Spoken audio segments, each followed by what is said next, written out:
നാമത്തിൽ തന്നെ ത്രിയേക ദൈവത്തിന്റെ വലിയ തിരുനാമത്തിന് മഹത്വം ഉണ്ടായിരിക്കട്ടെ. ഏറ്റവും ആദരണീയരായ വൈദിക ശ്രേഷ്ഠരെ, ഇടവകയുടെ ട്രസ്റ്റി, സെക്രട്ടറി, മാനേജിംഗ് കമ്മിറ്റി അംഗങ്ങളെ, സീനിയർ സിറ്റിസൺസ്, ഭാരവാഹികളെ, കർത്താവിൽ പ്രിയ മാതാപിതാക്കളെ, സഹോദരി സഹോദരങ്ങളെ, പ്രിയപ്പെട്ട കുഞ്ഞുങ്ങളെ, അതിൽ പ്രധാനമായിട്ട് ഫിജറ ഇടവകയിൽ നിന്ന് കടന്നു വന്നിട്ടുള്ളവരെ, അപ്പുറത്തുള്ള ഷാർജ ഓർത്തഡോക്സ് പള്ളിയിൽ നിന്ന് കടന്നു വന്നിട്ടുള്ള സുഹൃത്തുക്കളെ, എല്ലാവരും ക്രിസ്തു യേശുവിന്റെ നിസ്തുലമായ നാമത്തിൽ സ്നേഹവന്ദനം. അനുഗ്രഹിക്കപ്പെട്ട ഈ സഭയിൽ സീനിയർ സിറ്റിസൺ ഫെലോഷിപ്പ് നടത്തുന്ന ഈ 2 ദിവസത്തെ റിട്രീറ്റ്, അച്ഛൻ പറഞ്ഞതുള്ള റീസ്റ്റാർട്ടിനുള്ള നമുക്ക് എല്ലാ വർഷവും ഒരുക്കി തരുന്ന ആ ഒരു വലിയ വചനത്തിന്റെ സന്ധ്യയിൽ ദൈവത്തിന്റെ പരിശുദ്ധാത്മാവെ അവിടുന്ന് തന്നെ കടന്നു വന്ന് മനുഷ്യരുടെ വാക്കുകളിലോ മനുഷ്യരുടെ ഭാവങ്ങളിലോ ഒന്നുമല്ല, തെസ്സലോനിക്ക ലേഖനത്തിൽ പൗലോസ് അപ്പോസ്തലൻ പറയുന്നത് പോലെ ഞങ്ങൾ നിങ്ങളോട് പ്രസ്താവിക്കുന്ന വചനം അത് മനുഷ്യന്റെ വചനമായിട്ടല്ല, സാക്ഷാൽ ദൈവത്തിന്റെ വചനമായിട്ട് നമ്മൾ ഏറ്റെടുക്കുമ്പോഴാണ് വചനം നമ്മളിൽ വ്യാപരിച്ച് വചനം നമ്മളിൽ ക്രിയ ചെയ്യുന്നത്. ആകയാൽ ഇന്നത്തെ സന്ധ്യയിൽ ദൈവത്തിന്റെ പരിശുദ്ധാത്മാവിൽ ശരണപ്പെടുന്ന വേദഭാഗം ഹെബ്രായ ലേഖനം 6-ാം അധ്യായം 13 മുതൽ 19 വരെയുള്ള വേദഭാഗങ്ങൾ വായിച്ചു കേട്ടു. ഹെബ്രായ ലേഖനം 6-ാം അധ്യായം 19-ാമത്തെ വാക്യം ഇങ്ങനെ പറയുന്നു: ആ പ്രത്യാശ നമുക്ക് ആത്മാവിന്റെ ഒരു നങ്കൂരം തന്നെ, അത് നിശ്ചയവും സ്ഥിരവും തിരശീലയ്ക്കകത്തേക്ക് കടക്കുന്നതുമാകുന്നു. ആ പ്രത്യാശ നമുക്ക് ആത്മാവിന്റെ ഒരു നങ്കൂരം തന്നെയാണ്. ക്രിസ്തു വന്ന ആ പ്രത്യാശ എന്ന് പറയുമ്പോൾ, ഇന്നലെ ഉച്ചയ്ക്ക് ഈ ഷാർജയുടെ റോഡിൽ കൂടെ നടന്നു പോകുമ്പോൾ ഈ ജോൺ മാൻ്റെ അങ്കിളുടെ കൂടെയായിരുന്നു ഞാൻ. അങ്കിളുടെ ചെറുക്കന്നാണ് ഇവിടെ വന്നിട്ട് 46 years. എന്നിട്ട് കൂടെ പറഞ്ഞു, കൊച്ചമ്മ ഞാൻ ഇവിടെ വരുന്ന സമയത്ത് ഇതൊന്നുമില്ല, ഇവിടെ മരുഭൂമി മാത്രം ഉണ്ടായിരുന്നത്. എന്നിട്ട് ഓരോ പൂക്കളും ചൂണ്ടിക്കാണിച്ചിട്ട് പറയാം, മരുഭൂമിയെ മരുപ്പച്ചയാക്കുന്ന ഒരു ദൈവം ഞങ്ങളോട് കൂടെ ഇരുന്നത് കൊണ്ടാണ് ഈ ഷാർജ ഇടവക ഇത്രത്തോളം അനുഗ്രഹിക്കപ്പെട്ട ഒരു ഇടവകയായി മാറിയത്. 50 വർഷത്തിലേക്ക് അടുത്ത വർഷം ഈ ഇടവകയുടെ ഒരു അന്യദേശത്ത്, അന്യരാജ്യത്ത് ഈ ഒരു കൂട്ടമായിട്ട് നമുക്ക് ഒരുക്കി തന്ന സർവശക്തനായ ദൈവത്തിന് സ്തോത്രം ചെയ്യാം. അതോടൊപ്പം തന്നെ ഇതിന്റെ അധികാരികൾ അനുവദിക്കുന്നത് കൊണ്ടാണ് നമ്മൾ ഈ ദേശത്തായിരിക്കുന്നത്. ദൈവത്തിന് സകല മഹത്വം കരയറ്റാം.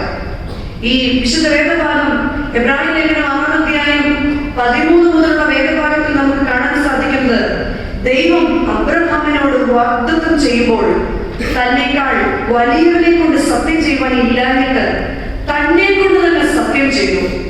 ഞാൻ നിന്നെ അനുഗ്രഹിക്കുകയും നിന്നെ വർദ്ധിപ്പിക്കുകയും ചെയ്യുമെന്ന് അരുളി ചെയ്തു.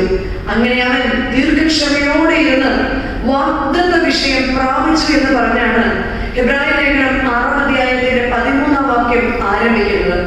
തന്നെക്കാൾ വലിയവനായി മറ്റാരും ഇല്ലാത്തത് കൊണ്ട് യഹോവയാം ദൈവം തന്നെ കൊണ്ട് തന്നെ ആണയിട്ടിട്ട് പറയാണ്, ഞാൻ നിന്നെ അനുഗ്രഹിക്കുകയും ഞാൻ നിന്നെ വർദ്ധിപ്പിക്കുകയും ചെയ്യും.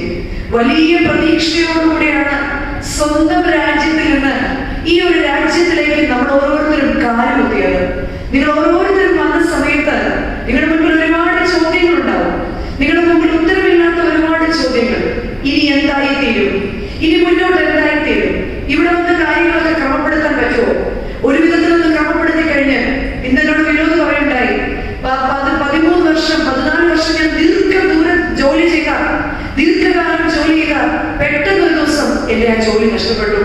ഞാൻ ഈ ദേവാലയത്തിൽ നിന്ന് കണ്ണുനീരോട് പ്രാർത്ഥിച്ചു. അടുത്ത മാസം തന്നെ എനിക്ക് ജോലി ലഭിക്കുകയും ചെയ്തു. നമ്മൾ ഒന്ന് പച്ച പിടിച്ചു വരുമ്പോൾ നാളെ ജോലിയില്ല എന്ന് പറയുന്ന വലിയൊരു ഭീതി, ഫ്യൂച്ചർ എന്തായി തീരും എന്നൊരു ചിന്തയിലൊക്കെ നമ്മൾ പല ദിവസങ്ങളും കടന്നു പോകുന്ന ഒരു കാലഘട്ടത്തിൽ കൂടിയാണ്, ജീവിതത്തിൽ കൂടിയാണ് മുന്നോട്ട് പോകുന്നത്. ഇവിടെ ദൈവം അബ്രഹാം പിതാവിനോട് പറയാണ്, ഞാൻ നിന്നെ അനുഗ്രഹിക്കുകയും നിന്നെ ഈ ദേശത്ത് വർദ്ധിപ്പിക്കുകയും ചെയ്യുമെന്ന്. ഒരിക്കല് ഒരു രാജാവ്, ആ രാജാവിന് രാജ്യത്തെ കാര്യങ്ങളൊക്കെ അറിയാൻ ഇന്നത്തെ പോലെ വാട്സപ്പ് മെസ്സേജസ് ഒന്നുമില്ല. രാജാവ് തന്നെ വേഷപ്രച്ഛന്നനായിട്ട് ഈ നാട്ടിൽ കൂടി ഇങ്ങനെ നടക്കും. പല കാര്യങ്ങളും സെൽഫ് എക്സ്പീരിയൻസ് ചെയ്യും. തന്റെ പ്രജകൾ പറയുന്ന കമന്റ്സ് ഒക്കെ കേൾക്കും. അങ്ങനെ രാജാവ് ഒരു ദിവസം രാജവീതിയിൽ ഒരു വലിയ കല്ലെടുത്ത് വെച്ചു. ഈ കല്ലുരുട്ടി വെച്ചു. ഈ രാജവീതി എന്ന് പറയുമ്പോൾ നമ്മുടെ ഈ ടൗണിൽ കാണുന്ന രീതിയൊന്നുമില്ല. വൈകിട്ട് എനിക്ക് പരിചയമുള്ള ഒരാളോട് ചോദിച്ചു, ഇന്ന് വൈകിട്ട് നാളെ റിട്രീറ്റ് വരുമോ? എടുത്ത വയൽ എന്നോട് പറഞ്ഞു, പക്ഷെ അവിടെ വന്ന പാർക്കിംഗ് കിട്ടത്തില്ല. എന്ത് പറഞ്ഞപ്പോ തോന്നുന്നു അല്ലെ? അതുകൊണ്ട് ഞാൻ എങ്ങോട്ട് വരുന്നില്ല. അപ്പൊ ഈ ഇരിക്കുന്നവർക്കൊക്കെ പാർക്കിംഗ് കരുതിയ ദൈവം എത്രയോ ദൂരം വണ്ടി ഇട്ട് നടന്നു വന്നവർക്ക് ഇതിനകത്തുണ്ട്. അപ്പൊ അങ്ങനെ ചെറിയ റോഡിൽ വലിയ കല്ലുരുട്ടി വെച്ചിട്ട് ഈ രാജാവ് ഒരു മരത്തിന്റെ തടയിൽ മാറി നിൽക്കുകയാണ്. ഈ രാജാവിനോടൊപ്പം തന്നെ രാജാവിന്റെ ഭടന്മാരും മറ്റു മരത്തിന്റെ പുറകിൽ മറഞ്ഞു നിൽക്കുകയാണ്. ആ രാജവീതിയിൽ കൂടി ഓരോരുത്തരായി കടന്നു വരികയാണ്. ഒരു കച്ചവടക്കാരനും അയാളുടെ അനുയായികളും അതുവഴി കടന്നു വരുമ്പോൾ ഈ വലിയ കല്ല് കണ്ടിട്ട് വളരെ പുച്ഛത്തോടെ പറഞ്ഞു, ഇതൊരു രാജവീതിയല്ലേ, ഇതിവിടെ നിന്ന് എടുത്തു മാറ്റാൻ ആരുമില്ലേ? അവർ ഓരോ ചേർന്ന് നടന്ന് മുന്നോട്ട് പോയി. ഓരോരുത്തർ വന്ന് ഓരോ കമന്റ് പറഞ്ഞു. പഴയ റിട്ടയറിയുടെ പട്ടാളക്കാർ വന്നിട്ട് പറഞ്ഞു, പണ്ട് ഇദ്ദേഹത്തിന്റെ അച്ഛൻ രാജാവായിരുന്ന സമയത്ത് എല്ലാം സിസ്റ്റമാറ്റിക് ആയിട്ട് നടന്നതാണ്. എന്തു പറയാൻ, മക്കളുടെ ഭരണം കാരണം ഇതിങ്ങനെ ആയിപ്പോയി. അത് കഴിഞ്ഞ് കുറെ പ്രായം ചെന്ന മനുഷ്യർ അതുവഴി നടന്നു പോവുകയാണ്. അവർ അങ്ങോട്ടും ഇങ്ങോട്ടും പറയാണ്, ഇത് രാജവീതിയാണ്. രാജവീതിയിൽ രാജാവ് എഴുന്നള്ളുന്ന നേരത്ത് ഈ കല്ല് തടസ്സമായി നിൽക്കരുത്. നമുക്ക് അല്പമേ ശക്തിയുള്ളൂ എങ്കിലും നമുക്ക് ഈ കല്ലുകളെ തള്ളി മാറ്റാം. അവരെന്നിട്ട് അവരുടെ അല്പശക്തി ഉപയോഗിച്ചത് തള്ളി മാറ്റാൻ നേരത്ത് രാജഭടന്മാർ ഇവരെ പിടിക്കുകയും രാജകൊട്ടാരത്തിലേക്ക് കൊണ്ടുപോവുകയും ചെയ്തപ്പോൾ അവർ ഭയപ്പെട്ടു. എന്നാൽ രാജാവ് അവർക്ക് അനേക സമ്മാനങ്ങൾ തന്ന് കൊടുത്ത് ആദരിച്ചു. എന്നിട്ട് രാജാവ് അവരോട് പറഞ്ഞു, നിങ്ങളുടെ മുന്നിലുള്ള മാറാത്ത മാറ്റപ്പെടാത്ത കല്ലുകൾ കാണുമ്പോൾ പരിഭവിക്കുകയും പരാതി പറയുകയും ഓരോ ചെയ്ത് അഡ്ജസ്റ്റ് ചെയ്ത് പോകുകയുമല്ല, നമ്മുടെ മുഴുവൻ ശക്തിയും അത് തള്ളി നീക്കാമെന്നുള്ളൊരു വിശ്വാസവുമാണ് നമ്മളെ ഓരോരുത്തരെയും മുന്നോട്ട് നയിക്കുന്നത്. ആകയാൽ പ്രിയമുള്ളവരെ, എന്റെയും നിങ്ങളുടെയൊക്കെ ജീവിതത്തില് വ്യത്യസ്തമായ കല്ലുകളുണ്ട്. നമ്മുടെയൊക്കെ ജീവിതത്തില് പല തടസ്സങ്ങളുള്ള കല്ലുകളുണ്ട്. എന്റെ പ്രശ്നങ്ങളല്ല മറ്റൊരാളുടെ പ്രശ്നങ്ങളെന്ന് മാത്രം. പ്രശ്നങ്ങൾ വിവിധം വ്യത്യസ്തമാണെങ്കിലും പ്രശ്ന പരിഹാരങ്ങൾ വ്യത്യസ്തമാണെങ്കിലും എന്റെ മുൻപിലുള്ള കല്ല് ആര് വീട്ടി മാറ്റുമെന്നുള്ള ചോദ്യത്തിന് മുൻപിൽ കർത്താവ് പറയാണ്, കർത്താവിന്റെ മന്ദിരമായ നമ്മുടെ ഓരോരുത്തരുടെയും ജീവിതത്തിലുള്ള കല്ലുകളെ വിശ്വാസം കൊണ്ട് ഉരുട്ടി മാറ്റാൻ സാധിച്ചവരാണ് നമ്മുടെ മുൻകാലത്തിലെ പിതാക്കന്മാർ. അബ്രഹാമിലേക്ക് മടങ്ങി വരാം. ഇബ്രാഹിം ലേഖനം 6-ാം പറയാണ്, ഞാൻ നിന്നെ അനുഗ്രഹിക്കുകയും ഞാൻ നിന്നെ വർദ്ധിപ്പിക്കുകയും ചെയ്യുമെന്ന് അരുളി ചെയ്യാണ്. അബ്രഹാമിനെ കുറിച്ച് ചിന്തിച്ചിട്ടുണ്ടോ? അബ്രഹാമിന്റെ പാസ്റ്റ് എന്തായിരുന്നു? അബ്രഹാമിന്റെ പിതാവായ തേരഹ് വിഗ്രഹങ്ങൾ നിർമ്മിക്കുന്ന വ്യക്തിയായിരുന്നു. അബ്രഹാമിന് യഹോവയാം ദൈവത്തിന്റെ സാന്നിധ്യം ഉണ്ടായപ്പോൾ വിഗ്രഹ നിർമ്മാണം പാപമാണെന്ന് പറഞ്ഞ് തന്റെ കുലത്തൊഴിലായിരിക്കുന്ന ഈ വിഗ്രഹ നിർമ്മാണശാല തന്നെ വലിയ ചുറ്റികയെടുത്ത് ഈ തേരഹ അപ്പന്റെ ഈ ആല തന്നെ ജോലി ചെയ്യുന്ന സ്ഥലം തന്നെ അടിച്ച് മുഴുവൻ നിരത്തിലാണ്. എല്ലാ വിഗ്രഹങ്ങളും തച്ചുടക്കുക. അപ്പോൾ കുലത്തൊഴിൽ അബ്രഹാമിന് പാസ്റ്റ് ഇല്ല, പ്രസന്റിൽ യഹോവയാം ദൈവം അബ്രഹാമിനോട് പറയുകയാണ്, ഞാൻ നിന്നെ കാണിപ്പാലിക്കുന്ന ദേശത്തോട് പോവുക. ഓരോ സീസണിൽ അബ്രഹാം ഓരോ സ്ഥലത്താണ്. വാട്ട് ഈസ് ഹിസ് പ്രസന്റ് എന്ന് ചോദിച്ചാൽ പ്രസന്റും ഇല്ല. എവിടെയെങ്കിലും ഒന്ന് ഉറച്ചു കണ്ടു കഴിയുമ്പോൾ ഉടനെ യഹോവയാം ദൈവം പറയും, അബ്രഹാമേ നീ എഴുന്നേൽക്കുക, ഞാൻ നിന്നെ കാണിക്കുന്ന അടുത്ത ദേശത്തേക്ക് പോവുക. അല്ലെ? അപ്പൊ പ്രസന്റും ഇല്ല. What about his future? അബ്രഹാമിനെ സംബന്ധിച്ച് യഹോവയാം ദൈവം പറയാം, ആകാശത്തിലെ നക്ഷത്രങ്ങൾ പോലെയും ഭൂമിയിലെ മണൽത്തരി പോലെയും ഞാൻ നിന്റെ മക്കളെ വർദ്ധിപ്പിക്കും. പക്ഷെ അബ്രഹാമിനോട്ട് മക്കളും ഇല്ല. What about his future? ഫ്യൂച്ചറും ഇല്ല. അബ്രഹാം എന്ന വ്യക്തിയെ കുറിച്ച് മാനുഷികമായി ചിന്തിച്ചാൽ കുലത്തൊഴിൽ മാത്രം ചെയ്യേണ്ടിയിരിക്കുന്ന വ്യക്തിക്ക് പാസ്റ്റ് ചെയ്യാൻ പറ്റില്ല. എന്നാൽ പ്രസന്റ് എന്തെങ്കിലും ചെയ്യാൻ ഓർത്തപ്പോൾ ദൈവഭക്തനായതുകൊണ്ട് ശോധനകൾ ഏറെയാണ്. എന്നാൽ അനുഗ്രഹിക്കുമെന്ന് പറഞ്ഞ സ്ഥാനത്ത് മക്കളില്ലാത്തത് കൊണ്ട് ഫ്യൂച്ചറും ഒരു ചോദ്യമാണ്. എന്നാൽ അബ്രഹാം ആശയ്ക്ക് വിരോധമായിട്ട് ആശിച്ചു, അത് അവന് നീതിയായിട്ട് കടകിട്ടു. ഇന്ന് എന്റെയും നിങ്ങളുടെയൊക്കെ ജീവിതത്തില് ഒരുപാട് ചോദ്യങ്ങളുമായിട്ട് കടന്നു വന്നിരിക്കുന്നവരുടെ മുൻപിൽ കാണും. പക്ഷെ നമ്മളോട് ദൈവത്തിന്റെ വചനം പറയാണ്, 15-ാമത്തെ വാക്യം ഇങ്ങനെ പറയുന്നു, അവൻ ദീർഘക്ഷമയോടെ വാഗ്ദത്ത വിഷയം പ്രാപിച്ചു. വാഗ്ദത്ത വിഷയം പ്രാപിക്കണമെങ്കിൽ എന്റെയും നിങ്ങളുടെയും ജീവിതത്തില് ഒരു ദീർഘക്ഷമ, ഒരു കാത്തിരിക്കാനുള്ള ഒരു മനോഭാവം വേണം. 6-ാം അധ്യായത്തിന്റെ 17-ാം വാക്യത്തിൽ പറയാണ്, അതുകൊണ്ട് ദൈവം വാഗ്ദത്തത്തിന്റെ അവകാശികൾക്ക് തന്റെ ആലോചന മറക്കാത്തത് അധികം സ്പഷ്ടമായി കാണിപ്പാൻ ഇച്ഛിച്ചു. ഒരു ആണയാലും അതിന് ഉറപ്പ് കൊടുത്തു. അതുകൊണ്ട് ദൈവം വാഗ്ദത്തത്തിന്റെ വാഗ്ദത്തത്തിന്റെ അവകാശികൾക്കാണ്. ഇന്ന് എന്തെങ്കിലും തിരിച്ചു പറഞ്ഞില്ലെങ്കിലുള്ള കുഴപ്പം. ഇന്ന് രാവിലെ 6:30 7 മണിക്ക് ഞാൻ ഇറങ്ങിയതാണ് അല്ലേ. ഇന്ന് 6:30. അത് കഴിഞ്ഞ് ഇവിടുന്ന് നേരെ കുർബാന കഴിഞ്ഞിട്ട് ഒരു മണിക്കൂർ ക്ലാസ്, അത് കഴിഞ്ഞ് വിവിധ പ്രാർത്ഥനാ യോഗത്തിന്റെ വിവിധ തരം പരിപാടികൾ, ഫാസ്റ്റിംഗ് പ്രയർ, കുടുംബ പ്രാർത്ഥന എല്ലാം കഴിഞ്ഞ് ദൈവസന്നിധിയിൽ വിശ്രമത്തിന് ഇരിക്കുകയാണ് നമ്മൾ. ഏറെക്കുറെ കർത്താവിൽ നിദ്ര പ്രാപിക്കാനുള്ള സാധ്യതകൾ ഏറെയാണ്. അതുകൊണ്ട് എന്തെങ്കിലുമൊക്കെ തിരിച്ചു വന്നില്ല എങ്കിൽ കർത്താവിൽ നിദ്ര പ്രാപിക്കാൻ ഏറെ ചാൻസ് ഉണ്ട് ഇവിടെ. അതുകൊണ്ട് ദൈവം വാഗ്ദത്തത്തിന്റെ അവകാശികൾക്ക്, ആരാണ് ഈ വാഗ്ദത്തത്തിന്റെ അവകാശികൾ? ഞാനും നിങ്ങളുമാണ് ആ വാഗ്ദത്തത്തിന്റെ അവകാശികൾ. ഞാൻ നിന്നെ അനുഗ്രഹിക്കും. ഞാൻ നിന്നെ ഈ നാട്ടിലേക്ക് കൊണ്ടുവരുന്ന സമയത്ത് ഞാൻ നിന്നോട് പറഞ്ഞു, ഞാൻ നിന്നെ അനുഗ്രഹിക്കും. ഈ ദേശത്ത് ഞാൻ നിനക്ക് ഒരു വാസസ്ഥലം ഒരുക്കും. ഞാൻ നിന്റെ മക്കളെ ഈ ദേശത്ത് അനുഗ്രഹിക്കും. അതുകൊണ്ട് അപ്പോസ്തലപ്രവൃത്തി 2-ാം അധ്യായത്തിന്റെ 30-39 വാക്യം പറയാണ് വാഗ്ദത്തം. അപ്പോസ്തലപ്രവൃത്തി 2-ാം അധ്യായം 39 വാക്യം പറയാണ് വാഗ്ദത്തം ആർക്കുള്ളതാണ്? വാഗ്ദത്തം നിങ്ങൾക്കും നിങ്ങളുടെ മക്കൾക്കും നിങ്ങൾ വിളിച്ചു ചേർക്കുന്ന ദൂരസ്ഥന്മാർക്കുമുള്ളതാണ്. ഈ വാഗ്ദത്തത്തിന്റെ ആലോചന മാറാതിരിക്കാൻ ഒരു ആണയാൽ ഉറപ്പ് കൊടുത്തു. ആരെ കൊണ്ട് ആണയിട്ടു? ദൈവം തന്നെ താൻ ആണയിട്ട് പറഞ്ഞു, ഞാൻ നിന്നെ അനുഗ്രഹിക്കുകയും നിന്നെ ഈ ദേശത്ത് വർദ്ധിപ്പിക്കുകയും ചെയ്യും. നമ്മുടെ എന്നുള്ള പ്രാർത്ഥന കർത്താവേ, ഈ ഷാർജയുടെ മണ്ണിൽ കാലുമൊക്കെ ഞാൻ അനുഗ്രഹിക്കപ്പെടണം. ലജ്ജിച്ചൊരു നാളും തിരികെ ഒന്നുമില്ലാത്തവനായിട്ട് നാട്ടിലേക്ക് പോകാൻ ഇടവരരുതേ എന്ന വലിയൊരു പ്രാർത്ഥന എല്ലാവരുടെയും മനസ്സിൽ എപ്പോഴും ഉള്ളതാണ്. 6-ാം അധ്യായത്തിന്റെ 18-ാം വാക്യം പറയാണ്, അങ്ങനെ നമ്മുടെ മുൻപിൽ വെച്ചിരിക്കുന്ന പ്രത്യാശ. നമ്മുടെ മുൻപിൽ എന്താണ് കർത്താവ് വെച്ചിരിക്കുന്നത്? ഒരു പ്രത്യാശ. ഓരോ ദിവസവും നിരാശപ്പെടുമ്പോൾ, തിരിഞ്ഞൊന്ന് ചിന്തിക്കുമ്പോൾ ദൈവത്തിന്റെ ആത്മാവ് നമ്മളോട് പറയും, count your blessings. U count your blessings.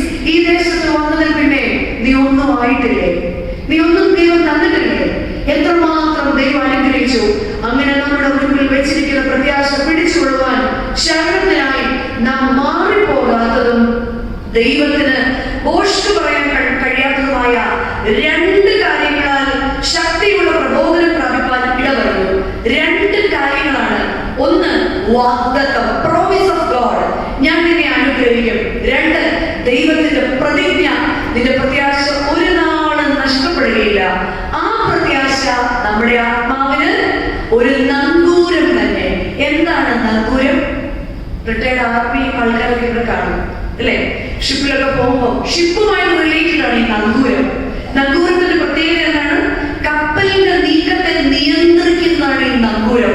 Second, ഒരു കൊളുത്ത് പോലെ നിന്ന് തീരത്തെയും കടലിനെയും തമ്മിൽ ഈ വലിയ ബോട്ടിനെ ബന്ധിപ്പിക്കാൻ വേണ്ടിയാണ് കപ്പലിൽ നങ്കൂരം. വിശ്വാസിയുടെ ജീവിതം ഒരു വലിയ വിശ്വാസ കപ്പലിനുള്ളിലാണ് നമ്മൾ. സ്വർഗ്ഗസിയോനിലേക്ക് ലക്ഷ്യം വെച്ച് യാത്ര ചെയ്യുന്ന വിശ്വാസികൾ ആവുന്ന നമ്മൾ ഓരോരുത്തരുടെയും ഈ നങ്കൂരം ഒരു പ്രത്യാശയാണ്. എന്നാൽ ഇന്ന് എല്ലാം ഉണ്ടെങ്കിലും പ്രത്യാശയ്ക്ക് പകരം നമുക്ക് കൂടുതലുള്ളത് എന്താണ്? എന്താണ് പ്രത്യാശയേക്കാൾ കൂടുതൽ നമുക്കുള്ളത്? ചെറിയൊരു കാര്യം വരുമ്പോഴത്തേക്ക് നമുക്ക് എല്ലാവർക്കും നിരാശയാണ്. പണ്ട് ഒന്നും ഇല്ലായിരുന്ന സമയത്ത് നാട്ടിൽ നിന്ന് വരുന്നവർക്കെല്ലാം ഒരു പ്രത്യാശയുണ്ട്. കാരണം എന്താ? എനിക്ക് വീടിനെ നന്നാക്കിയേ പറ്റൂ, എന്റെ സഹോദരന്മാരെ വിവാഹം കഴിപ്പിച്ചേ പറ്റൂ, എനിക്കൊരു വീട് പണിതേ പറ്റൂ, എനിക്കൊരു ജോലി കിട്ടിയേ പറ്റൂ. എല്ലാമായി കഴിഞ്ഞപ്പോഴാണ് നമുക്ക് ഈ പ്രത്യാശയേക്കാൾ കൂടുതൽ എന്തുണ്ടാകുന്നത്? നമ്മുടെ എന്താണ് സീനിയർ സിറ്റിസന്റെ നേതൃത്വത്തിലാണ് നടക്കുന്നതെങ്കിലും എല്ലാ കാറ്റഗറിയും ഇവിടെയുണ്ട്. എന്താണ് അവർ നമ്മളോട് പറയുന്നത് പറഞ്ഞു കഴിഞ്ഞാൽ, ഒരിക്കലേ ഒരു കടത്തൊക്കെ ഓർമ്മയുണ്ട്, പഴയ നാട്ടിലെ കടത്തൊക്കെ. ഈ കടത്തില് കടത്തുകാരൻ അവസാനത്തെ ട്രിപ്പ് കഴിഞ്ഞ് അദ്ദേഹത്തിന്റെ തോണി കെട്ടിയിടുകയാണ്. ഈ തോണി കെട്ടിയിടുന്ന സമയത്ത് ഒരാൾ ഓടി വരികയാണ്. അയാളുടെ കയ്യിൽ ഒരു വലിയ ബാണ്ഡമുണ്ട്. ഈ ബാണ്ഡവുമായിട്ട് ഓടി വരുന്നയാള് ഇയാളോട് പറഞ്ഞു, എനിക്ക് അക്കരെ പോകണം. തോണിക്കാരൻ പറഞ്ഞു, പോകാൻ പറ്റില്ല. ഒന്ന്, ഇന്നത്തെ കടത്തിന്റെ സമയം കഴിഞ്ഞു. സെക്കൻഡ് തിങ്, ഇന്ന് ഈ ഭയങ്കര കാറ്റാണ്, വലിയ മഴയ്ക്കുള്ള സാധ്യതയുണ്ട്. അതുകൊണ്ട് ഇന്ന് ഈ വെള്ളം ഇറക്കാൻ പറ്റില്ല. എന്നാൽ ഈ മനുഷ്യന്റെ നിർബന്ധം കൊണ്ട് ഈ തോണിക്കാരൻ തോണികളെ കെട്ടഴിച്ച് മുന്നോട്ട് വെള്ളം പോവാണ്. വെള്ളത്തിലിരുന്ന് ഓരോ കാര്യങ്ങളൊക്കെ സംസാരിക്കാൻ ശക്തിയായ കാറ്റ്, മഴയ്ക്കുള്ള എല്ലാ സാഹചര്യങ്ങളും. ഈ തോണിക്കാരൻ ഈ തോണിയിൽ കയറിയ ആളിനോട് ചോദിച്ചു, നീന്താൻ അറിയാവോ? അയാൾ മറുപടിയായിട്ട് പറഞ്ഞു, ഇല്ല, എനിക്കറിയില്ല. അയാൾ ചോദിച്ചു, പിന്നെ എന്തിനാണ് ഇതിൽ ഓടിക്കേറിയത്? ചേട്ടാ, എനിക്ക് അപ്പുറത്ത് പോയേ പറ്റൂ, എനിക്ക് ഇത് അപ്പുറത്ത് എന്റെ വീട്ടിൽ കൊണ്ട് കൊടുത്തേ പറ്റൂ, എന്റെ കയ്യിലിരിക്കുന്ന ഈ ഭാണ്ഡം എനിക്ക് നീന്തിയേ പറ്റൂ. നിമിഷ നേരങ്ങൾ കൊണ്ട് ശക്തിയായ കാറ്റും മഴയും ഈ തോണി മുങ്ങി വെള്ളത്തിൽ പോയി. ഈ തോണിക്കാരന് വല്ലാത്ത കുറ്റബോധവും സങ്കടവും വന്നു. അയാൾ മുഴുവൻ ശക്തിയും എടുത്ത് മുങ്ങാൻ കൂടിയിട്ട് ഈ തന്റെ തോണിയിൽ കയറിയിരിക്കുന്ന ആളിനെ അന്വേഷിക്കുകയാണ്. പക്ഷെ ഇന്നും കണ്ടില്ല. നിരാശയോടുകൂടി ഈ തോണിക്കാരൻ ആ പാറയുടെ മുകളിലേക്ക് കയറിയിരിക്കുകയാണ്. പെട്ടെന്നൊരു ആളനം കേൾക്കുകയാണ്. അയാളുടെ തോർത്തൊക്കെ ഇങ്ങനെ കുറയുമ്പോൾ ഈ ആളനം കണ്ട സ്ഥലത്തേക്ക് നോക്കിയപ്പോൾ ആരാണ് എന്ന് ചോദിച്ചു. മറുപടിയായിട്ട് അയാൾ പറഞ്ഞു, ചേട്ടാ, ഇത് ഞാനാ, വള്ളത്തിലുണ്ടായിരുന്ന ആള്. അപ്പൊ അയാളോട് ചോദിച്ചു, നിങ്ങളെങ്ങനെ ഇവിടെ വന്നു? ഞാനിങ്ങനെ കയറി വന്നു. ഈ തോണിക്കാരനെ വല്ലാത്ത ദേഷ്യം വന്നിട്ട് ചോദിച്ചു, ഇയാൾക്കല്ലേ പറഞ്ഞ നീന്തൽ അറിയത്തില്ലെന്ന്? ഇത് എന്നേക്കാൾ മുൻപ് ഇയാൾ വന്നല്ലോ. ഈ പാറപ്പുറത്ത് കയറിയിരിക്കുന്ന ആള് പറയാം, ചേട്ടാ, ഞാൻ ഇപ്പോഴും പറയുന്നു എനിക്ക് നീന്താൻ അറിഞ്ഞൂടാ, പിന്നെ താങ്കൾ എങ്ങനെ വന്നു?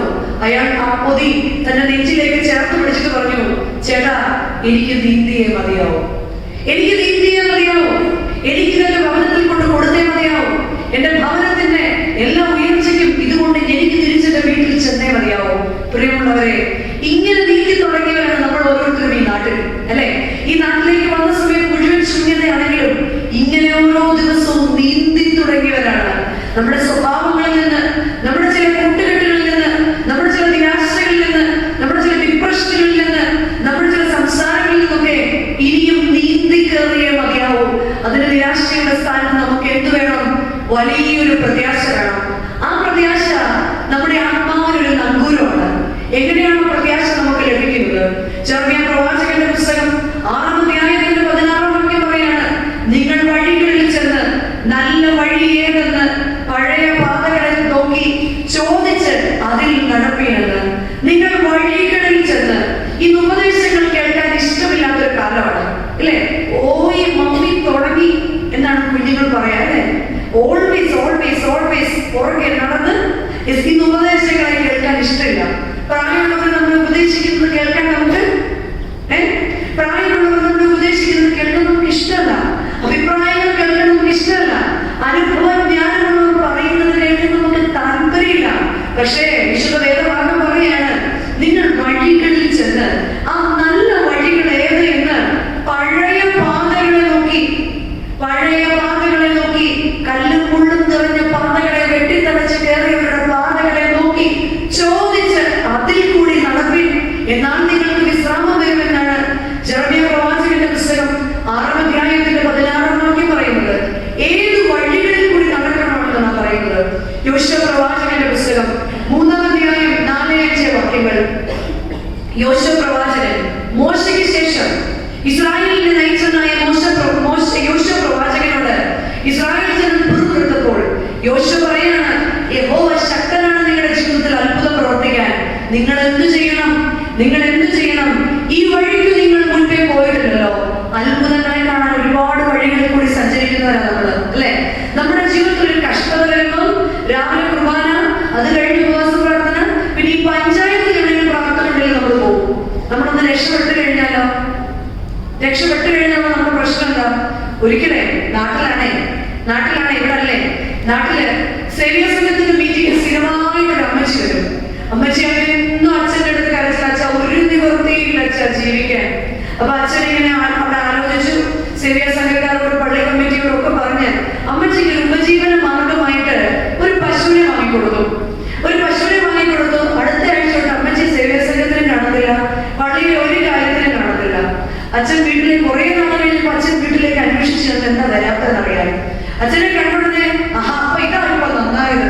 അപ്പൊ അച്ഛൻ ചോദിച്ചത് എന്താ? ചുമ്മാ ഇരുന്ന് എനിക്ക് ഒരു പശുവിനെ മേടിച്ച് തന്നു വെച്ച് പുളിയേരി വേവിക്കണം, ഓച്ചയും ചെത്തണം. അച്ഛൻ എനിക്ക് പള്ളിയിലൊന്നും തരാൻ പഴയ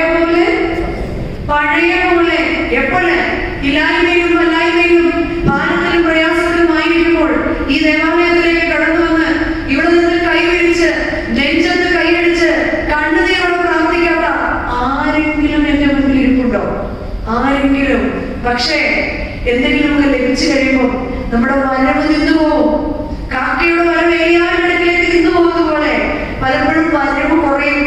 അപ്പൊ നമുക്ക് ട്രാഫിക്കാണ്, നമുക്ക് പാർക്ക് ചെയ്യാൻ സ്ഥലമില്ല. നമുക്ക് ഈ വണ്ടി ഉണ്ടായതുകൊണ്ടാണ് നമുക്ക് എന്ത് ചെയ്യാൻ സ്ഥലം ഇല്ലാത്തത്.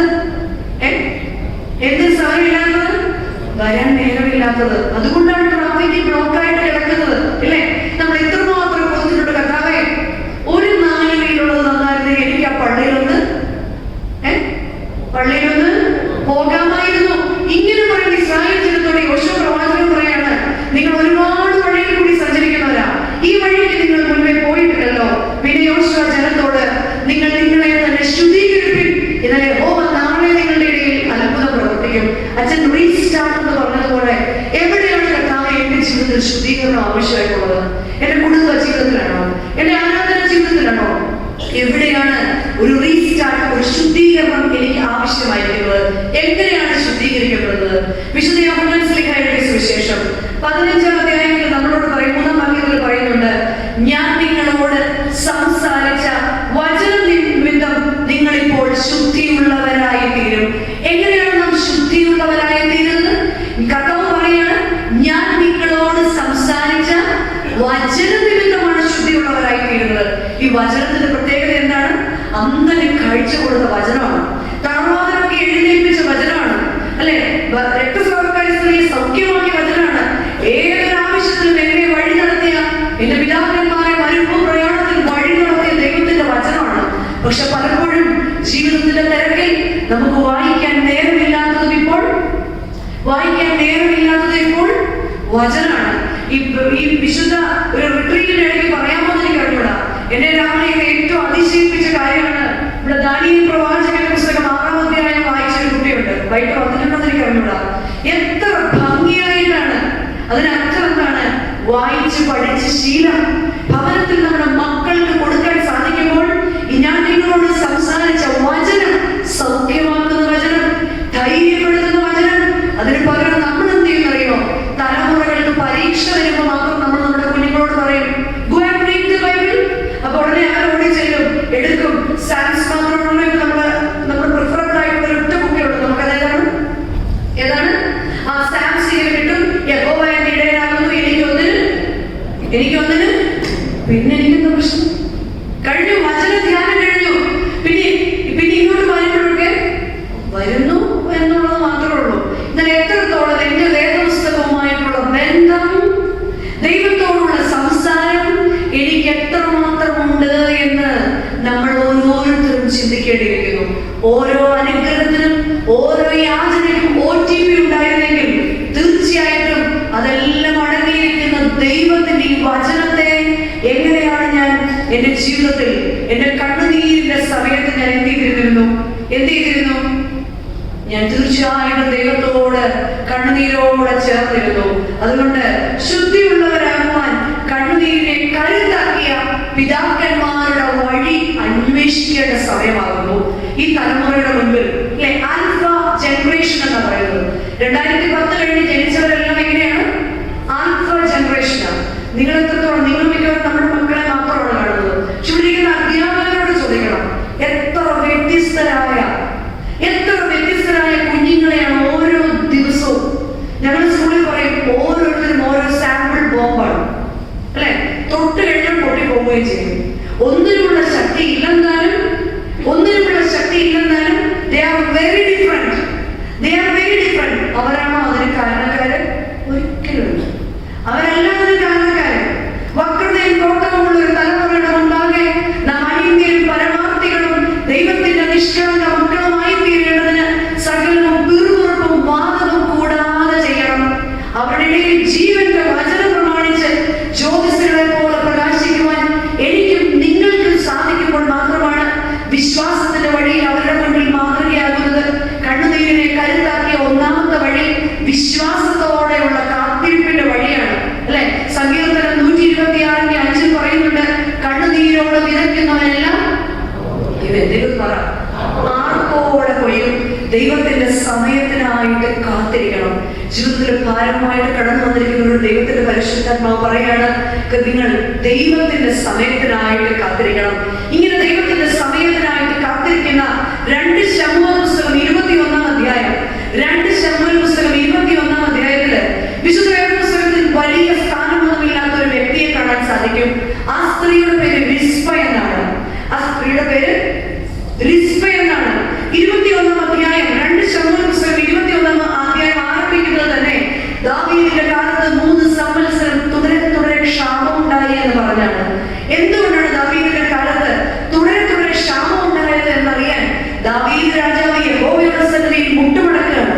ഇവിടെ യഹോവയായ ദൈവം ദാവീദിനോട് പറയാണ്, നീതിയുള്ളവനായ ഗിബിയോനിയുടെ രക്തം ഈ ദേശത്ത് വീണതുകൊണ്ട്. ഗിബിയോനിൽ എന്ന് പറയുന്നത് യഹൂദരല്ല, അത് മറ്റൊരു കുലമാണ്, ഒരു കാറ്റഗറിയാണ്. ശൗൽ രാജാവ് ദേശം ഭരിച്ചിരുന്ന സമയത്ത് ഒരു പറ്റം ഗിബിയോനിലെ ഈ ദേശത്ത് കൊന്നൊടുക്കി, ഗിബിയോനിയുടെ തലമുറകളെ മുഴുവൻ കൊന്നൊടുക്കി. അവരുടെ രക്തം ഈ ദേശത്ത് വീണ് കിടക്കുന്നത് കൊണ്ടാണ് ഈ ദേശം മഞ്ഞും മഴയും പെയ്യാതെ ഇങ്ങനെ ജീവിതം മുരടിച്ചു പോകുന്നത്. ദാവീദ് രാജാവ് ഗിബെയോന്യരെ വിളിച്ചു. ഗിബെയോന്യരോട് ചോദിച്ചു, നിങ്ങൾക്ക് എന്താണ് ഞങ്ങൾ പകരം തരേണ്ടത്? പൊന്നോ വെള്ളിയോ? എന്താ പകരം തരേണ്ടത്? ഗിബെയോന്യർ മറുപടിയായിട്ട് പറഞ്ഞു, പൊന്നല്ല വെള്ളിയല്ല, മറിച്ച് ഞങ്ങൾക്ക് വേണ്ടതോ ഞങ്ങളുടെ തലമുറയെ ഈ ദേശത്ത് കൊന്ന ശൗൽ രാജാവിന്റെ തലമുറയാണ്. ശൗൽ രാജാവിന്റെ 7 മക്കളെയും ദേശത്തെ രക്ഷിക്കുവാൻ വേണ്ടി ദാവീദ് ഗിബെയോന്യരുടെ കയ്യിൽ ഏൽപ്പിച്ചു കൊടുക്കുകയാണ്. ഗിബെയോന്യർ എന്ത് ചെയ്യുന്നറിയാമോ? 2 ശമൂവേൽ പുസ്തകം 29-ാം അധ്യായം 9-ാം വാക്യത്തില് അവർ അവരെ മലയിൽ യഹോവയുടെ മുൻപാകെ തൂക്കിക്കൊന്നു. യഹോവയുടെ മുൻപാകെ കൊണ്ട് പ്രതികാരമായിട്ട് തൂക്കിക്കൊന്നു. ഈ വാർത്ത നാട്ടിലെങ്ങും പരന്നു. പക്ഷെ അത് കൊയ്ത്തുകാലത്തിന്റെ ആദ്യ ദിവസമായിരുന്നു. ശൗൽ രാജാവിനോട് ചേർന്ന് നിന്നവർ പോലും കൊയ്ത്തുത്സവം ആഘോഷിക്കാൻ പോയി. എന്നാൽ ഒരു സ്ത്രീ മാത്രം, അവളുടെ പേരാണ് റിസ്പ. ശൗൽ രാജാവിന്റെ പാട്ടിമാരിൽ ഒരുവളായിരുന്നു ഈ റിസ്പ. ഈ റിസ്പ എന്ത് ചെയ്തെന്നറിയാമോ? ഈ റിസ്പ ഓടി ചെല്ലുകയാണ്. ആ തൂക്കുമരത്തിന്റെ അടുത്തേക്ക് ചെല്ലുകയാണ്. ആരും അന്വേഷിക്കാനില്ലാത്ത ആ 7 പേരുടെ ശവശരീരം തൂക്കുകയറിൽ റിസ്പ താഴെ ഇറക്കുകയാണ്. അവിടെ ഇരിക്കുന്ന ഒരു പാറമേൽ 7 കുഞ്ഞുങ്ങളുടെയും ശരീരത്തെ കിടത്തുകയാണ്. ചാക്കുശീല കൊണ്ട് അവരുടെ ശവശരീരത്തെ റിസ്പ പൊതിയുകയാണ്.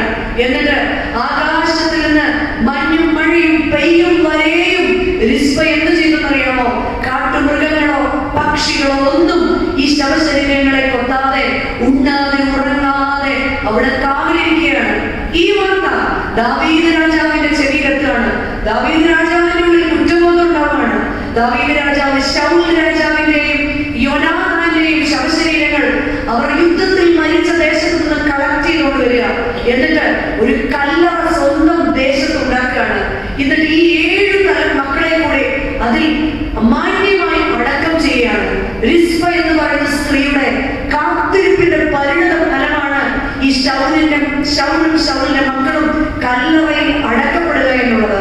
ഇവിടെ പ്രിയമുള്ളവരെ, എല്ലാവരും അസാധ്യമെന്ന് കരുതിയ കൊയ്ത്തിന് പോയപ്പോൾ റിസ്പ മാത്രം വിശ്വാസത്തോടുകൂടി ആ പാറയുടെ മുകളിൽ കാവൽ നിൽക്കുകയാണ്. എല്ലാവരെയും പോലെ ആകാൻ എളുപ്പമാണ്. ഇപ്പൊ നമ്മൾ എല്ലാത്തിന്റെയും മറുപടി പറയുന്നത് എങ്ങനെയാണ്? എല്ലാരും അങ്ങനെയാണ്. ഞങ്ങൾ ആരെയും അങ്ങനെ അല്ലാത്തത് എല്ലാവരെയും പോലെ ആകുക എന്ന് പറയുന്നത് എളുപ്പമാണ്. റിസ്പയെ പോലെ വിശ്വാസത്തിൽ വ്യതിചലിക്കാത്തവരാകാൻ, ദൈവത്തോടുള്ള ബന്ധത്തിൽ വ്യതിചലിക്കുന്നവരാകാതെ, കുടുംബ ബന്ധത്തിൽ വ്യതിചലിക്കുന്നവരാകാതെ ഉറച്ചു നിൽക്കുക എന്ന് പറയുന്നത് ദൈവത്തിന്റെ പരിശുദ്ധാത്മാവുള്ളവരെ കൊണ്ട് മാത്രമേ സാധിക്കുകയുള്ളൂ. റിസ്പയുടെ എന്താണ് ചെയ്തത്? 2, അവൾ ചാക്കുകൊണ്ട് പൊതിഞ്ഞു. എന്താണ് ഈ ചാക്ക്? ദൈവത്തിന്റെ പരിശുദ്ധാത്മാവ് കൊണ്ട് ഒരിക്കലും മാറില്ല എന്ന് നമ്മുടെ ചുറ്റുമുള്ളവർ പറയുന്ന വിഷയത്തിന്മേൽ ദൈവത്തിന്റെ പരിശുദ്ധാത്മാവിനെ അയച്ച് പ്രാർത്ഥിക്കാൻ, ദൈവത്തിന്റെ പരിശുദ്ധാത്മാവെ ഇറങ്ങി വന്ന് എന്റെ ഈ പ്രശ്നങ്ങളിലേക്ക് അവിടെ ഇറങ്ങി വരുന്നത് വരെയും കാത്തിരിക്കാൻ ഞാൻ തയ്യാറാണെന്ന് ദൈവസന്നിധിയിൽ നമുക്ക് പറയാൻ സാധിക്കണം. ജീവിതത്തിന്റെ പല പ്രശ്നങ്ങളിലും ഈ ട്രാഫിക് സിഗ്നലിലുള്ള ഒരു ക്ഷമ നമ്മൾ കാണിച്ചിരുന്നെങ്കിൽ എന്നേ നമ്മുടെ ജീവിതം നന്നായി പോകുമായിരുന്നു. ഇന്നലെ സന്ധ്യയ്ക്ക് ഭയങ്കര ട്രാഫിക് ആയിരുന്നു. രാത്രി ആയപ്പോഴത്തേക്ക് എല്ലാവരും ഓണടിക്കാം. അപ്പൊ എന്റെ കൂടെയുള്ളവരോട് ഞാൻ പറഞ്ഞു, പണ്ടൊന്നും ഈ ഗൾഫിലൊന്നും വന്നാൽ ഒരു ഓൺ പോലും. എന്നാൽ എന്റെ കൂടെ ഇരുന്ന അമ്മോനോട് പറഞ്ഞു, കൊച്ചമ്മ രാത്രി ആയില്ലേ എല്ലാവരും വയലന്റ് ആവുന്നതാണ്. പക്ഷെ കുറെ നേരമായിട്ട് ശ്രമിക്കുകയും സഹിക്കുകയും ചെയ്യാം. ജീവിതത്തിൽ പലപ്പോഴും വയലന്റ് ആവുന്ന നമ്മുടെ സ്വഭാവങ്ങളിൽ ദൈവത്തിന്റെ പരിശുദ്ധാത്മാവെ എന്റെ കുടുംബത്തിൽ വയലന്റ് ആവാതെ സൂക്ഷിക്കാൻ എനിക്ക് സാധിക്കണം. പല പ്രശ്നങ്ങളിലും എന്റെ പ്രാർത്ഥനയിൽ എന്റെ ദൈവത്തോട് വയലന്റ് ആവാതിരിക്കാൻ നമുക്ക് സാധിക്കണം. രാവും പകലും അവൾ കാവൽ നിന്നതുപോലെ മടുപ്പില്ലാതെ ദൈവസന്നിധിയിൽ പ്രാർത്ഥിക്കുന്ന ഒരപ്പനാവാൻ, മടുപ്പില്ലാതെ പ്രാർത്ഥിക്കുന്ന അമ്മയാകാൻ നമ്മുടെ പ്രത്യേകത എന്താണെന്നറിയോ? പ്രാർത്ഥനയ്ക്കൊന്നും കുറവില്ല. ആ പ്രാർത്ഥിക്കുന്ന സ്ഥലത്ത് തന്നെ ഇരുന്നിട്ട് മക്കളുടെ മുന്നിൽ പറയും, എത്ര കാലമായി പ്രാർത്ഥന. അപ്പൊ കുഞ്ഞുങ്ങൾ എന്താ കേട്ടുപിടിക്കുന്നത്? മടുപ്പുള്ള പ്രാർത്ഥന. മടുപ്പില്ലാതെ പ്രാർത്ഥിക്കുവാൻ ദൈവമേ പരിശുദ്ധാത്മാവിനെ, നിരാശയില്ലാതെ പ്രാർത്ഥിക്കാൻ ദൈവത്തിന്റെ പരിശുദ്ധാത്മാവിന് വേണ്ടി പ്രാർത്ഥിക്കാൻ നമുക്ക് സാധിക്കണം. നാളെ റിസ്പ കാട്ടുമൃഗങ്ങൾക്കോ പക്ഷികൾക്കോ ഭക്ഷിക്കാൻ ആ കുഞ്ഞുങ്ങളുടെ ശവശരീരം കൊടുത്തില്ല. നമ്മുടെ എല്ലാം ജീവിതത്തിൽ നമ്മുടെ കർത്താവ് ഏൽപ്പിച്ചിരിക്കുന്നത് അങ്ങനെയാണ്. നമ്മുടെ ചുറ്റും ദുഷ്ടൻ ഊടാടി സഞ്ചരിച്ചുകൊണ്ടിരിക്കുകയാണ്. ദുഷ്ടൻ വല്ലാതെ പരത്തിക്കൊണ്ട് നടക്കുക, അല്ലെ? നീതിമാന്മാരെ വീഴിക്കുന്നത് എങ്ങനെയെന്ന് നോക്കി ദുഷ്ടന്മാർ സഞ്ചരിക്കുന്നുണ്ട്. ഏത് കാര്യത്തിലും നമ്മുടെ കുഞ്ഞുങ്ങൾ പഠിക്കാൻ പോകുന്നിടത്തായാലും നമ്മളായിരിക്കുന്ന സ്ഥാനത്തും ദുഷ്ടൻ പല തന്ത്രത്തിൽ കൂടെ നമ്മളെ വിളിക്കും, നമ്മുടെ കുഞ്ഞുങ്ങളെ തെറ്റിക്കും.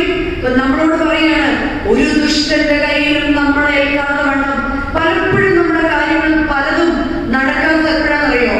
ആലോചിക്കുമ്പോൾ തന്നെ നമ്മൾ 10 പേരോട് അതിനെ കുറിച്ച് നടന്നില്ല, ആ പ്രപ്പോസൽ കൊടുത്തില്ല, അതിനു മുൻപ് നമുക്ക് പറയാവുന്ന 10 പേരോട് പിന്നെ ഇച്ചിരി ഒരു കൂണ് മുളച്ചാലും അത്രയും വലുതാക്കി നമുക്ക് എവിടെയെങ്കിലും ഇടാൻ 10 പേരെ അറിയിക്കാൻ പറ്റിയ എന്നിട്ട് നമ്മൾ പറയും എല്ലാം വെറുതെ എല്ലാം പോയി. കാരണം ഈ ചുറ്റിരിക്കുന്നവരെല്ലാം ഇത് കണ്ടു വിചാരിക്കുക നമുക്കെന്തും ഭയങ്കര സന്തോഷമാണ് മറ്റുള്ളവർ വിചാരിക്കുന്നത്. എത്രയോ പേര് നമ്മളെ ഓർത്ത് ഉറങ്ങാതിരിക്കുന്നുണ്ടാവും അറിയോ? നമ്മളെ കുറിച്ചുള്ള ഭാരം കൊണ്ട് ഉറങ്ങാതെ എത്രയോ പേര് നമ്മുടെ ചുറ്റിലുണ്ടാവും അറിയോ? അതുകൊണ്ടാണ് എഫേസ്യ ലേഖനം 6-ാം അധ്യായത്തിന്റെ 12-13 വാക്യങ്ങൾ പറയുന്നത്, നമുക്ക് പോരാട്ടമുള്ളത് ജഡരക്തങ്ങളോടല്ല, നമ്മുടെ വീട്ടിലുള്ളവരോടല്ല, എന്റെ ജീവിത പങ്കാളിയോടല്ല, എന്റെ മക്കളോടല്ല, എന്റെ മരുമക്കളോടല്ല, എന്റെ പള്ളിയിലുള്ളവരോടല്ല. നമുക്ക് പോരാട്ടമുള്ളത് വാഴ്ചകളോടും അധികാരങ്ങളോടും ഈ അന്ധകാരത്തിന്റെ ലോകാധിപതികളോടും സ്വർലോകങ്ങളിലെ ദുഷ്ടാത്മ സേനയോടുമാണ്. മരിച്ചു കിടക്കുമ്പോ അച്ഛൻ അവസാനം ഒരു തൈര് ഒഴിക്കും. ഓക്കെ, എന്തുകൊണ്ട് ഇന്നത്തെ പ്രാർത്ഥനകളെ ചൊല്ലും? എന്ത്? ഓയാറിൽ പതിയിരിക്കുന്ന ദുഷ്ടാത്മ സേനകൾ, അല്ലെ? പതിയിരിക്കുന്ന ദുഷ്ടാത്മ സേനകളിൽ നിന്ന് വിടുവിക്കപ്പെടുക എന്നതാണ് നമ്മൾ ചെയ്യേണ്ടത്. മറ്റുള്ളവരുടെ മുൻപിൽ നമ്മളുടെ എല്ലാ കാര്യങ്ങളെയും ഇട്ടുകൊടുത്ത് നമ്മുടെ അനുഗ്രഹങ്ങൾക്ക് തടസ്സം നിൽക്കാതെ എന്ത് ചെയ്യണം? അതുകൊണ്ട് നിങ്ങൾ ദുർദിവസത്തിൽ എതിർപ്പാനും സകലവും സമാപിച്ചിട്ട് ഉറച്ചു നിൽക്കാനും കഴിയേണ്ടതിന് ദൈവത്തിന്റെ സർവായുധ വർഗം ധരിച്ചുകൊള്ളുവിൻ. ദൈവത്തിന്റെ സർവായുധ വർഗം ധരിക്കണമെങ്കിൽ കാത്തിരിപ്പോടുകൂടി പ്രാർത്ഥിക്കാൻ, ക്ഷമയോട് പ്രാർത്ഥിക്കാൻ, ദൈവസന്നിധിയിൽ മുട്ടുമടക്കാൻ കുടുംബമായിട്ട് നമുക്ക് വിഷയങ്ങളിൽ സാധിക്കുമ്പോഴാണ്. എന്നാൽ ചിലർ ഓർക്കുന്നുണ്ടാവും, ചിലതൊക്കെ എത്ര പ്രാർത്ഥിച്ചിട്ടും ചില സ്വഭാവങ്ങൾ, ജീവിത പങ്കാളിയുടെ സ്വഭാവം എങ്ങനെ മാറാൻ, അല്ലെ? സംസാരം, എന്റെ കൂടെയുള്ളവരുടെ സംസാരം എങ്ങനെ മാറാനാ? മാറാത്ത കാര്യങ്ങളിൽ എന്ത് ചെയ്യാൻ പറ്റും? ഇത് ജീവിതത്തിന്റെ വെല്ലുവിളിയാണ്. ഇവിടെ പിതാക്കന്മാരുടെ വഴി രണ്ടാമത് നമ്മളെ പഠിപ്പിക്കുകയാണ്. വെല്ലുവിളികളിൽ വിവേകത്തോടെ കാത്തിരിക്കാൻ നമുക്ക് സാധിക്കണം. ഒന്ന്, കണ്ണുനീരോട് വിശ്വാസത്തിൽ കാത്തിരിക്കാൻ സാധിക്കണം. 2, ജീവിതത്തിന്റെ വെല്ലുവിളികളിൽ വിവേകത്തോടെ കാത്തിരിക്കാൻ നമുക്ക് സാധിക്കണം. എങ്ങനെയാണ് ജീവിതത്തിന്റെ വെല്ലുവിളികളിൽ വിവേകത്തോടെ നമുക്ക് കാത്തിരിക്കാൻ സാധിക്കുക? ജീവിതത്തിന്റെ വെല്ലുവിളികളിൽ വിവേകത്തോടെ കാത്തിരിക്കേണ്ടത് എങ്ങനെയാണെന്ന് യോശുവ പ്രവാചകന്റെ പുസ്തകം 15-ാം അധ്യായം 16 മുതൽ 19 വരെയുള്ള വാക്യങ്ങൾ നമുക്ക് കാണാൻ സാധിക്കും. യോശുവ പ്രവാചകന്റെ പുസ്തകം 15-ാം അധ്യായം 16 മുതൽ 19 വരെയുള്ള വേദഭാഗം. മോശയ്ക്ക് ശേഷം ഇസ്രായേലിനെ നയിച്ചവനായ യോശുവയുടെ കൂടെ മറ്റൊരാളും കൂടെ ഉണ്ടായിരുന്നു. ആരാണ്? കാലേബ്. കണ്ടോ, സീരിയസിന്റെ ഗുണം കണ്ടോ? കാലേബ്. ഈ കാലേബിന് കിര്യത്ത് സേഫർ ജയിക്കണം. കിര്യത്ത് സേഫർ ജയിച്ചെങ്കിൽ മാത്രമേ ഈ കനാൻ ലക്ഷ്യമാക്കി മുന്നോട്ട് യാത്ര ചെയ്യാൻ സാധിക്കുകയുള്ളൂ. ഈ കിര്യത്ത് സേഫർ ജയിക്കാൻ പടക്കൊരുക്കം ഉണ്ടാകണം. അതിന് കാലേബിന് ബുദ്ധി പ്രയോഗിച്ചു. കിര്യത്ത് സേഫർ ജയിച്ചു വരുന്നവന് ഞാൻ എന്റെ സുന്ദരിയായ മകളെ വിവാഹം ചെയ്തു കൊടുക്കുമെന്ന് പറഞ്ഞു. ഈ സുന്ദരിയായ മകളെ വിവാഹം ചെയ്യുവാൻ ഭാഗ്യമുണ്ടായത് സഹോദരപുത്രനായ ഒഥനിയേലിനാണ്. ഈ ഒഥനിയേല് കിര്യത്ത് സേഫർ ജയിച്ചു വന്നപ്പോൾ കാലേബ് തന്റെ മകളെ വിവാഹം ചെയ്തു കൊടുക്കുകയാണ്. കൂടെ തെക്കേ ദേശം കൂടെ അവൾക്ക് ടോക്കൺ ഓഫ് ലവ്, അങ്ങനെയല്ലേ നമുക്ക് പറയാം, അല്ലെങ്കിൽ പിടിച്ച് ജയിക്കുള്ളൂ, അല്ലെ? നമ്മൾ എന്താ കൊടുക്കുന്നത്? ടോക്കൺ ഓഫ് ലവ് ആയിട്ട് തെക്കേ ദേശം കൂടെ കൊടുത്തു. ഈ തെക്കേ ദേശം എന്ന് പറഞ്ഞാൽ വരണ്ട ദേശം. കാലേബിനേക്കാൾ ബുദ്ധിയുണ്ട് ആർക്ക്? കാലേബിന്റെ മകൾക്ക്. ഈ തെക്കേ ദേശം കിട്ടിയ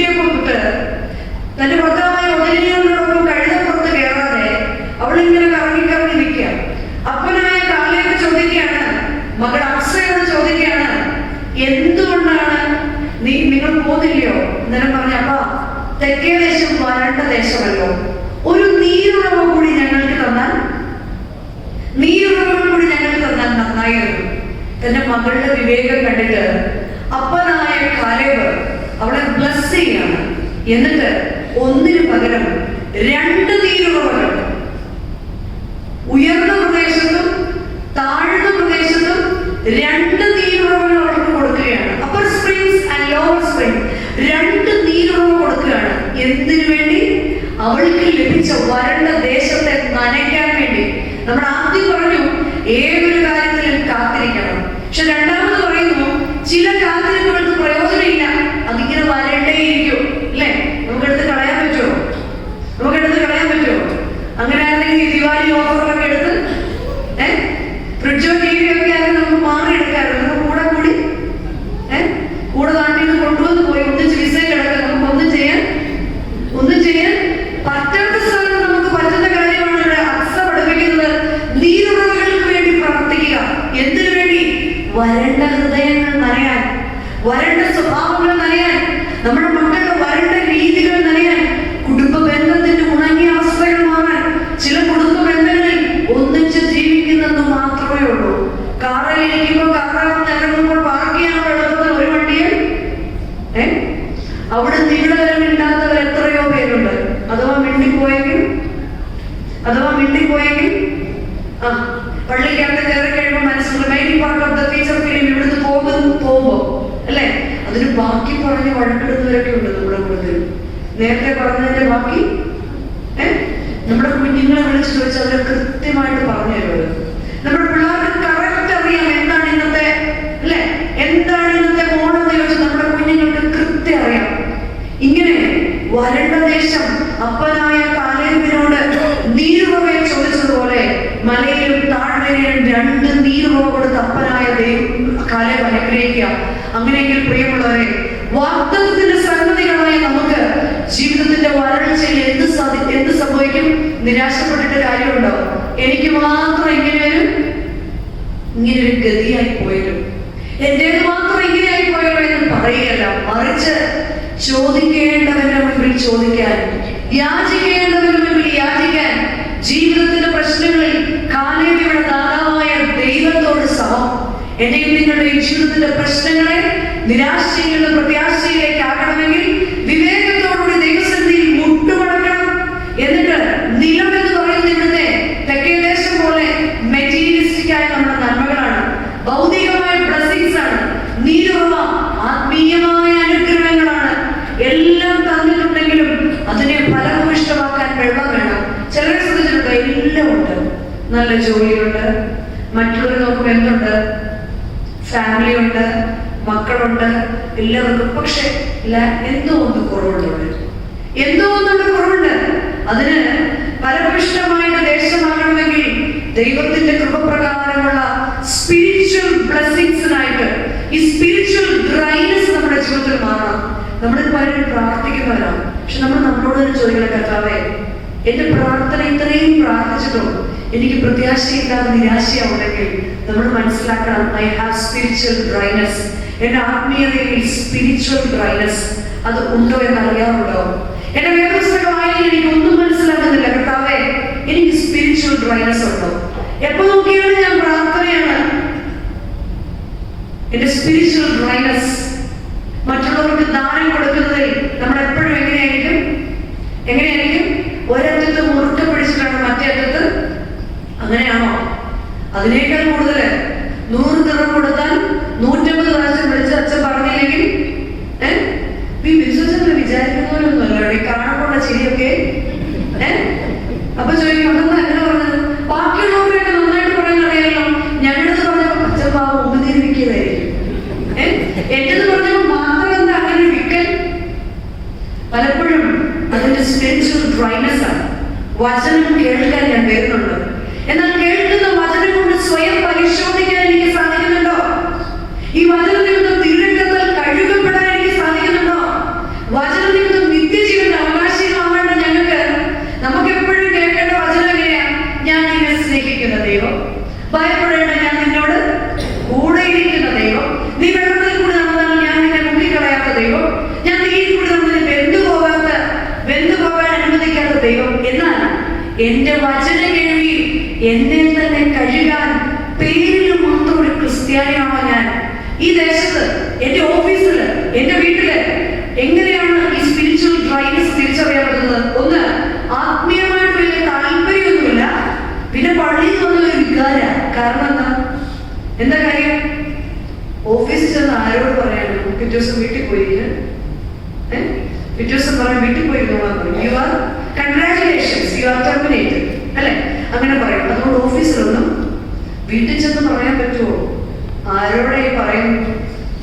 എന്റെ ബെറ്റർ ഹാഫിന്റെ വിസയിലെ പറയും ഞാൻ പലപ്പോഴും നിൽക്കുന്നു. പിന്നെ കൂടുതൽ ചാടിക്കൊന്നും അത്രയും പോലും നമ്മുടെ മക്കളെ സംബന്ധിച്ച് സില്ലി പുവർ ഡാഡി, അങ്ങനെയാണ് നമ്മുടെ മക്കൾ.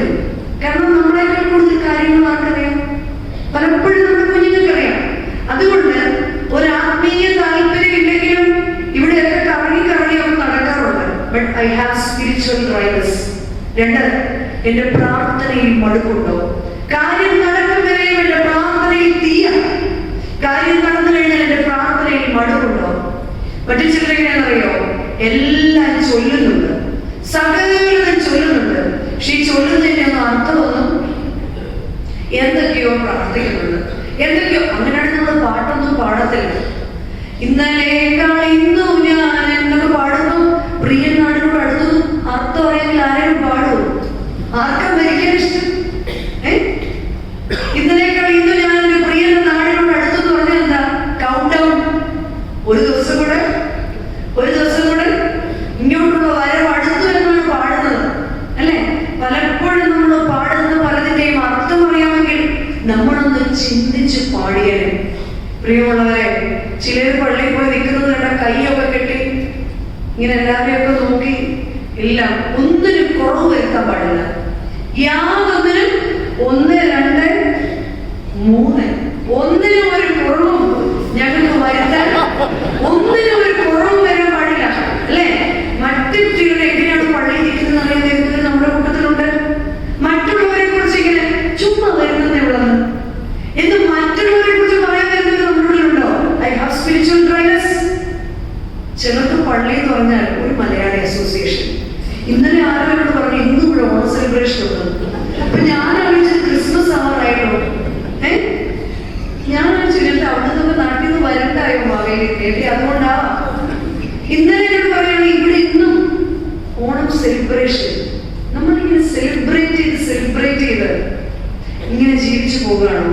ഈ ഡ്രൈനസ് മാറാൻ യെശയ്യാ പ്രവാചകന്റെ പുസ്തകം 58-11 പറയുകയാണ്, യഹോവ നിന്നെ എല്ലായ്പ്പോഴും നടത്തും, നീ നനവുള്ള തോട്ടം പോലെയും വെള്ളം വറ്റിപ്പോകാത്ത നീരുറവ പോലെയും ആകും. കർത്താവേ, എന്റെ ജീവിതത്തിൽ എവിടെയാണ് സ്പിരിച്വൽ ഡ്രൈനസ്? എന്റെ മക്കളുടെ സ്നേഹത്തിൽ എവിടെയാണ് സ്പിരിച്വൽ ഡ്രൈനസ്?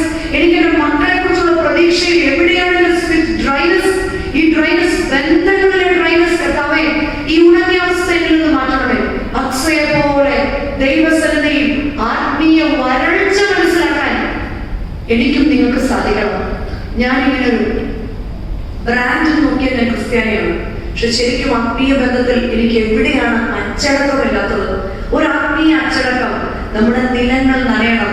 അവിടെയാണ് ലൂക്കോസിന്റെ സുവിശേഷം 1-ാം വാക്യത്തില് അമ്മ മറിയം ദൂതന്റെ അടുക്കൽ ചോദിക്കുന്നുണ്ട്, ഇത് എങ്ങനെ സംഭവിക്കും?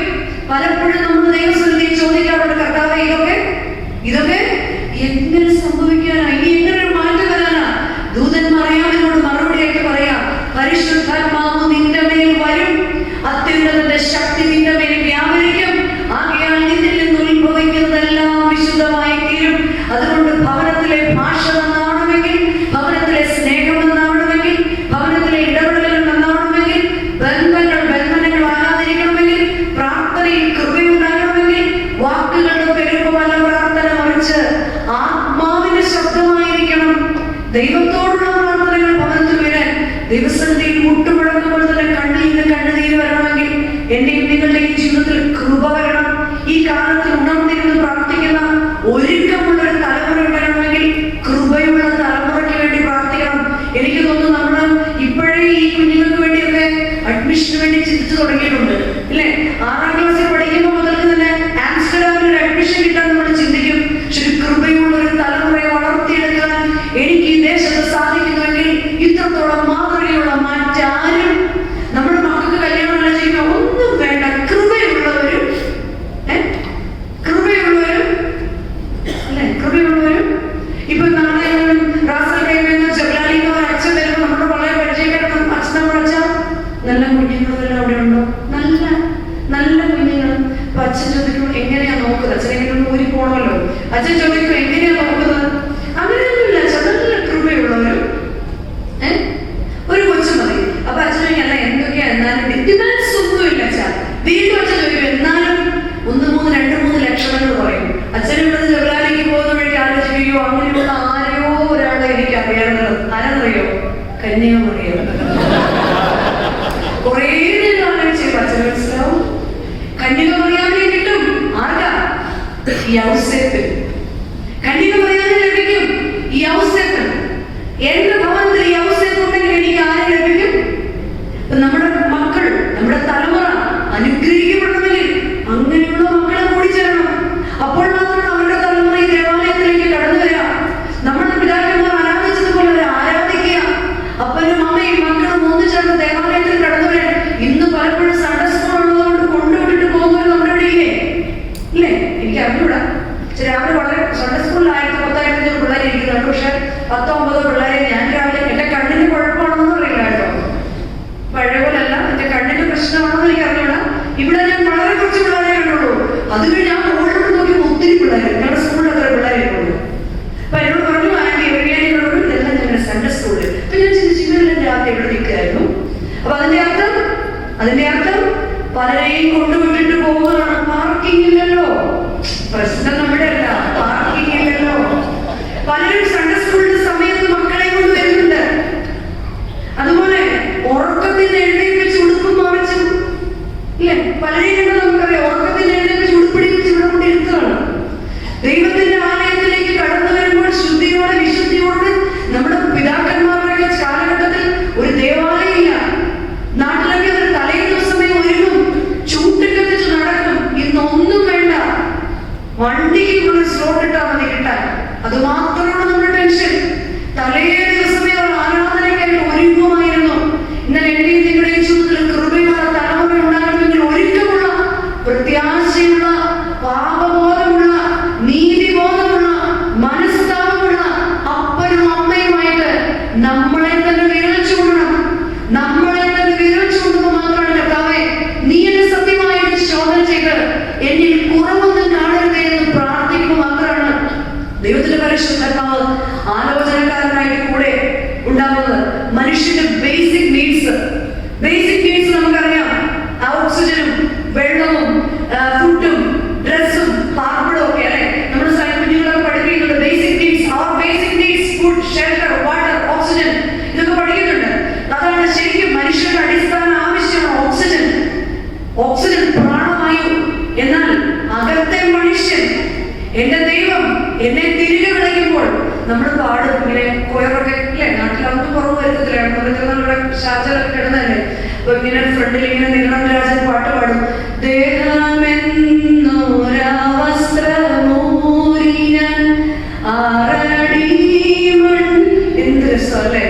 അപ്പോഴത്തേക്ക് അച്ഛൻ പറയും വത്സരേ ദൂരത്തെന്തിനു നിൽക്കുന്നു. ഇനി ദൂരെ നിൽക്കാനേ പറ്റൂ. കാരണം എന്താണ്? അവസാനമായി ഒരു മോൻ ഇവിടെ കാണും, ഒരു മോൻ കൂടെ നാട്ടിൽ കാണും. ഇവിടുത്തെ മോൻ ഓടി വരുമ്പോൾ അവിടുത്തെ മോനോട് ചോദിക്കും എപ്പോഴായിരുന്നു? അപ്പൊ 5 മിനിറ്റേ ആയുള്ളൂ. എന്നിട്ട് ഈ മോതിരം പോക്കറ്റിലുണ്ട് കേട്ടോ. പപ്പയുടെ കയ്യിൽ അവസാനം എന്തേ ഉള്ളൂ? ആ മോതിരവും ഊരി എന്ത് ചെയ്തോളൂ? പിന്നെ വത്സരരെ ദൂരത്ത് മാത്രമുള്ളൂ. എന്തിനു നിൽക്കുന്നു? ഇനി നിന്നിട്ടുണ്ട് കാര്യമില്ല. ആത്മാവ് ഒരുക്കമുള്ളതായി തീരുമ്പോൾ മാത്രമാണ് അബ്രഹാമിനെയും ഇസ്ഹാക്കിനെയും യാക്കോബിനെയും മടിയിൽ വസിക്കുകയുള്ളൂ. ദൈവസന്നിധിയിൽ കുറ്റമില്ലാതെ നിൽക്കണമെങ്കിൽ അകത്തെ മനുഷ്യന്റെ അടിസ്ഥാനം ഓക്സിജൻ എന്നാണ്. ഒരു ഭക്തന്റെ പ്രാണവായു, അവന്റെ അകത്തെ മനുഷ്യൻ ജീവിക്കണമെങ്കിൽ പ്രാർത്ഥന എന്ന പ്രാണവായു കൊടുക്കണം. എന്നാൽ പലപ്പോഴും ജീവിതത്തിന്റെ സീരിയസ് ആയ ഘട്ടങ്ങളിൽ മാത്രമാണ് ഹൃദയപൂർവ്വമുള്ള പ്രാർത്ഥനകൾ നമ്മുടെ അകത്തെ മനുഷ്യന് കൊടുക്കുന്നത്. അകത്തെ മനുഷ്യന്റെ രണ്ടാമത്തെ ആവശ്യമാണ് വെള്ളം. ഈ ഭൂമി തന്നെ ജീവിതത്തിലെ എല്ലാ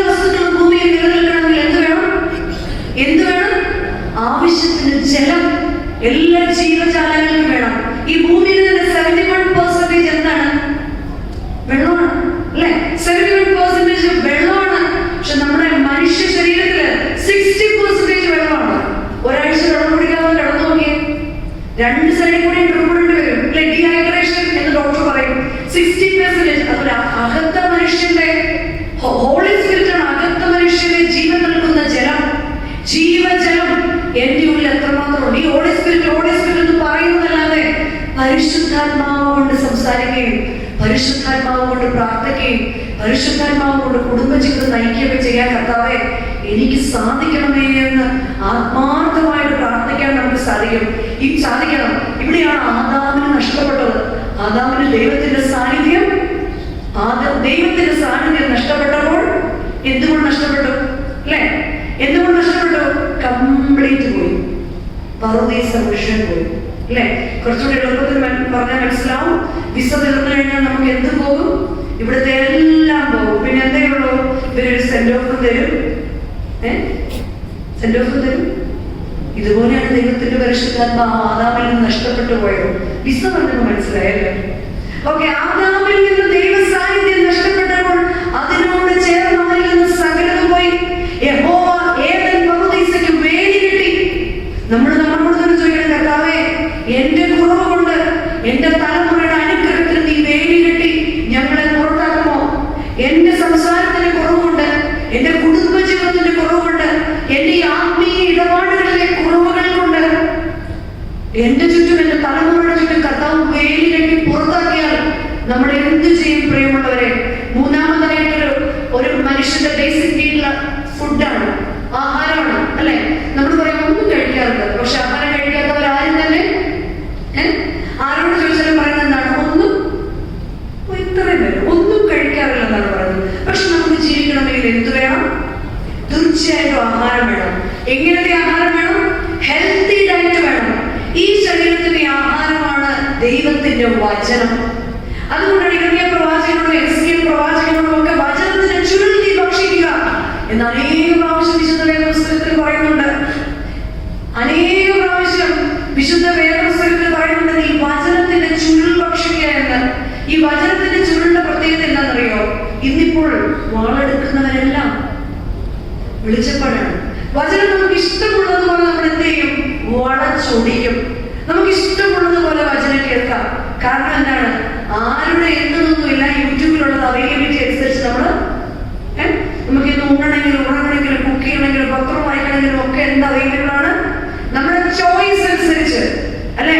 എന്നാൽ ഹെൽത്തി ഡയറ്റ് ഉള്ളവർ മാത്രമേ, ആഹാരം കഴിക്കുന്നതല്ല, ഹെൽത്തി ഡയറ്റ് ഉള്ളവർ മാത്രമാണ് ആരോഗ്യമുള്ളവരായി തീരുന്നത്. അങ്ങനെ തന്നെ സ്വയം വചനം വായിക്കാനും സ്വയം വചനം ഏറ്റെടുക്കാനും. ഇതുകൊണ്ടാണ് പലപ്പോഴും നമ്മൾ ചിന്തിക്കാറില്ല ഇതൊക്കെ നമുക്ക് ചെയ്യണം. പക്ഷെ എന്തെങ്കിലും ചെയ്യാൻ പറ്റാറുണ്ടോ? യെശയ്യാ പ്രവാചകന്റെ പുസ്തകം 15-ാം അധ്യായത്തിൽ പറയുന്നു, ഉന്നതനും ശാശ്വതവാസിയും മഹാപരിശുദ്ധനെന്ന നാമമുള്ളവരുമായ ഞാൻ താഴ്മയും മനോവിനയം ഉള്ളതുകൊണ്ട് താഴ്മയുള്ളവരുടെയും മനസ്താപമുള്ളവരുടെയും ഹൃദയത്തിൽ മാത്രം വസിക്കുന്നു. വചനം എന്റെ ഉള്ളിൽ ഉണ്ടാകണമെങ്കിൽ നമ്മൾ ദൈവത്തിന്റെ നല്ല നിലങ്ങളായി മാറണം. ദൈവത്തിന്റെ കൃപയുണ്ടെങ്കിൽ മാത്രമേ ദൈവത്തിന്റെ നല്ല നിലങ്ങളാകാൻ പറ്റുള്ളൂ. തിരുവചനത്തിന്റെ വിത്തുകൾ ആത്മാവിൽ വളരണമെങ്കിൽ അതിനെ സ്വീകരിക്കാൻ പാകമായ നല്ല നിലങ്ങളാക്കി എന്റെ കുടുംബത്തിലെ ഓരോരുത്തരെയും ഉയർത്തണമേ എന്ന് നമുക്ക് പ്രാർത്ഥിക്കണം.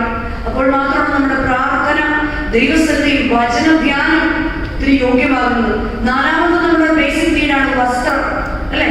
നമ്മളെ ഐഡന്റിഫൈ ചെയ്യുന്നത് നമ്മുടെ ഡ്രസ്, അല്ലെ? നമ്മളുടെ ഓരോരുത്തരെ അളക്കുന്നത് നമ്മുടെ ഡ്രസ്സിലാണ്. എന്നാൽ വസ്ത്രം, ആത്മീയ വസ്ത്രമുണ്ട്. സഖറിയ പ്രവാചകന്റെ പുസ്തകം 3-ാം അധ്യായത്തിന്റെ 3-ാം വാക്യത്തില് സാത്താൻ ദൈവസ്ഥലത്തിൽ ചൂണ്ടി പറയുന്നുണ്ട്, മുഷിഞ്ഞ വസ്ത്രം ധരിച്ച യോശുവയെ സാത്താൻ വിധിക്കുന്നുണ്ട്. എന്താണ് ആ മുഷിഞ്ഞ വസ്ത്രം? ആത്മീയ വസ്ത്രം.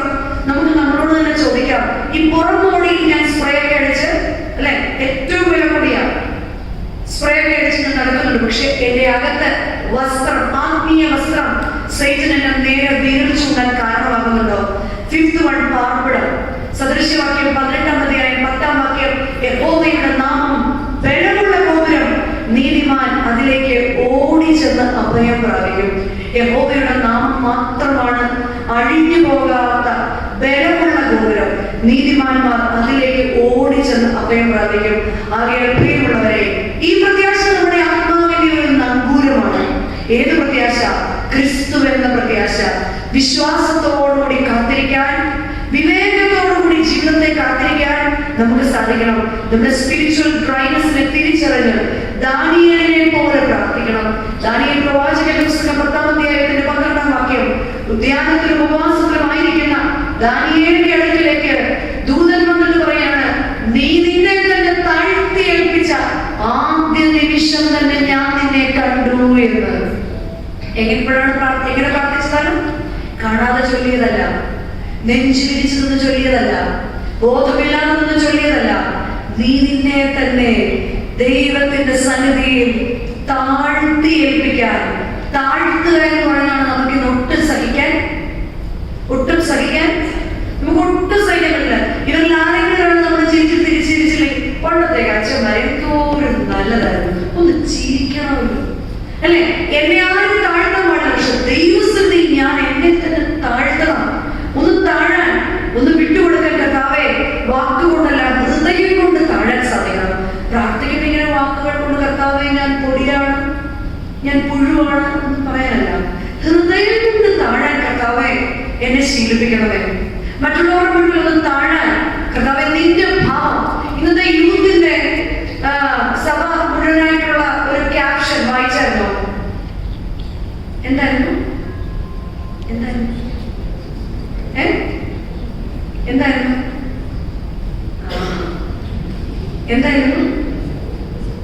Christ in style. Youth with Christ in style. ക്രിസ്തുവിന്റെ സ്റ്റൈൽ, ക്രിസ്തുവിന്റെ ഭാവം തന്നെ നമ്മളെ തന്നെ താഴ്ത്താൻ നമുക്ക് സാധിക്കണം. എവിടെയും കർത്താവെ ഉയർന്നു നിൽക്കണമെന്ന് ഞാൻ ആഗ്രഹിക്കുന്നു.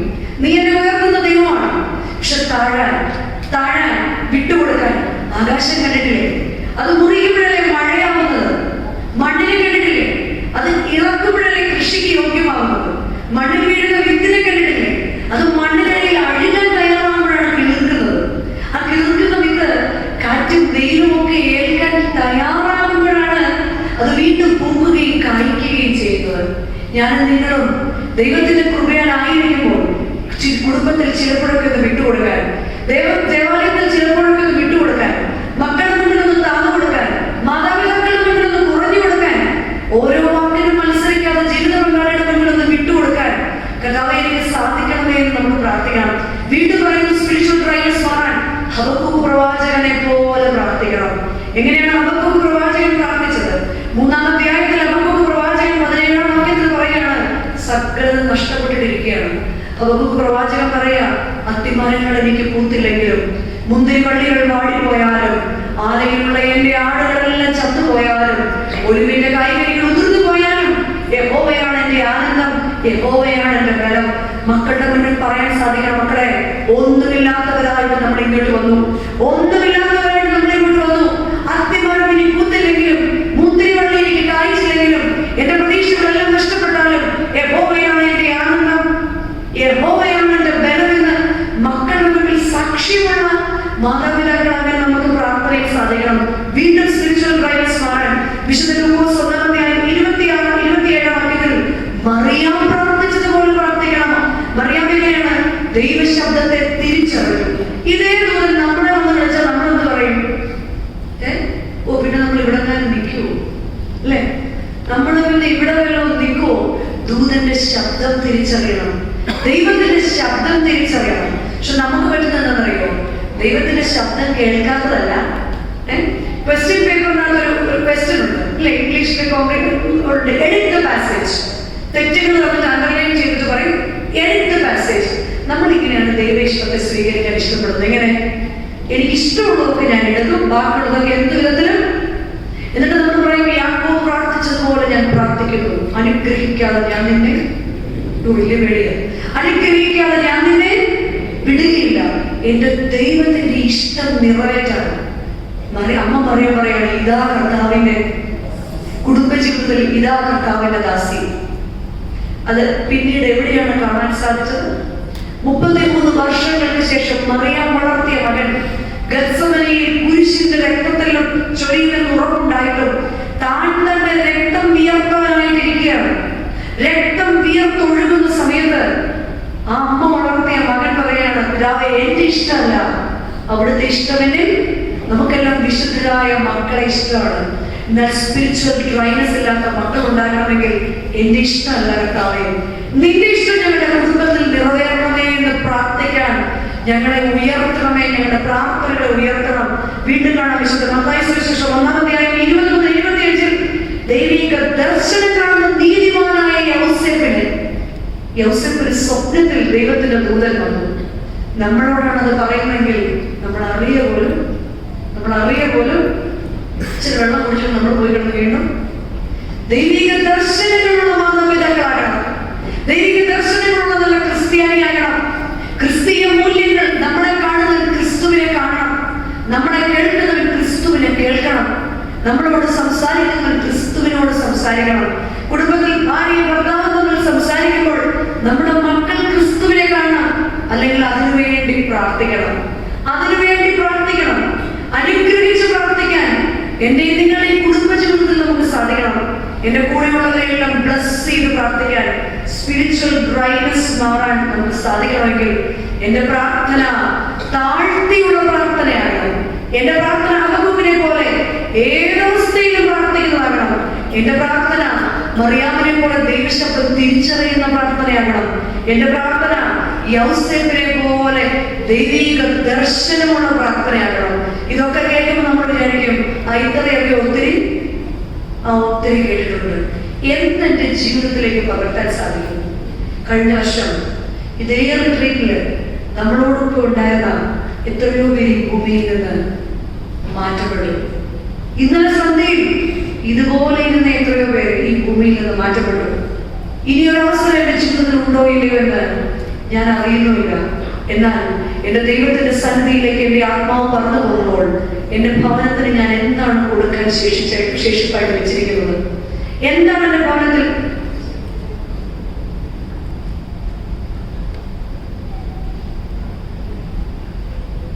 എന്റെ ജീവിതത്തിൽ എന്താണ്? ആകയാൽ ആ പ്രത്യാശ നമ്മുടെ ആത്മാവിനൊരു നങ്കൂരമാണ്.